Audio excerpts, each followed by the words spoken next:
Defence Minister Manohar Parrikar has sent out a tough message to Pakistan on ceasefire violations. Speaking to reporters, Manohar Parrikar said he's asked the armed forces to respond with double the energy. He also said that talks with Pakistan will take place only when the situation is appropriate. He said forces have been told not to hesitate when reacting in case of ceasefire violation by Pakistan, and forces are told to retaliate with double the energy in case of a ceasefire violation along the international border and line of control. Now, the Defence Minister also spoke on his priorities for the new year and outlined his plans for the Defence Ministry, breaking from a long practice where middlemen were considered illegal in defence deals. The policy is ready and will soon be in place. Manohar Parrikar has announced the Ministry of Defence will soon allow middlemen for defence purchases. However, middlemen will have to be declared and their remuneration or commissions cannot be linked to the outcome of negotiations. And middlemen may be allowed to participate in official meetings to help the company, since it may not be always possible for the company to attend all meetings in India. And he also said that Make in India and Make and Buy will be the main focus of the Ministry of Defence in 2015. That DPSU and ordnance factories will build cluster with Indian companies and encourage SME industries to enter defence production. He also said that Tier 1 companies like Tata, L&T, etc. will be given SOPs to develop defence equipment. Well, Shruti joins us on the phone line for more. So, Shruti, the Defence Minister, they're speaking candidly to reporters, outlining his vision and also talking about how the forces have been told to react to Pakistan's ceasefire violations. Well, yes. I mean, we are getting, a clear understanding from the government as to its Pakistan policy. And the government seems to be in no hurry to talk to Pakistan. And what we've been told by the Defence Minister is that India is willing to speak to Pakistan, but only at an appropriate time.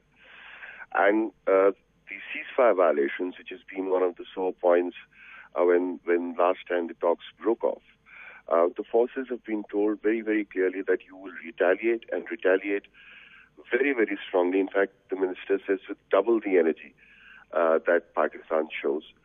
And you shall not hesitate to retaliate. That is the situation at the border. So India is sticking to its stand of, a very, very hard, kind of a hard stand that you cannot have talks, or you cannot want talks, you cannot want dialogue at one level, and yet violate the ceasefire agreement between India and Pakistan.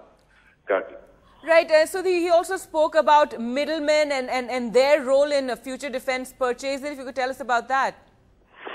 Well, middlemen has always been a sore point. In fact, very recently, the Ministry of Defence have had to cancel purchases of minesweeper vehicles from South Korea, because there was some allegations of middlemen being there. Of course, in this case, the original equipment manufacturer of the South Korean company itself had come up and told the Defence Ministry that, well, I had employed somebody because of language issues, because we do not understand English.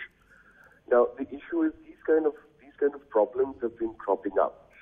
Since the Bofors case, where allegations where the middlemen had made money, India had a policy that if you had middlemen, you will not, the contract will be cancelled immediately, and you will be prosecuted. From there on, during the last NDA government, we saw some kind of, a more practical approach being adopted vis-a-vis middlemen in defence dealing, because there are many countries, or there are many, where we do not have, at that point of time, did not have diplomatic relations, but we needed to source defence equipment from. That is the first time we saw some toying in this middlemen, how middlemen can be there. Now we are seeing a policy coming up that you can have middlemen, surely you can, who will help you with the local laws, who will help you, negotiate the various ministries. But you'll have to declare that we are employing somebody, we are employing an agent to help us. And the other criteria being that after declaring, you'll also have to declare that the money or the remuneration or the commission that the agent gets will not be in any case linked to the outcome of the contract. The ministry believes that once you have these things in order, if you delink the outcome and the remuneration of the agent, then in a big way, the corruption that is there or happens, that middlemen and agents bribe people and therefore then included in the cost of the product, will be done away with. Gargi. Right. Sudhi, thanks so much for joining us with those details. So big changes planned for the Defence Ministry in 2015.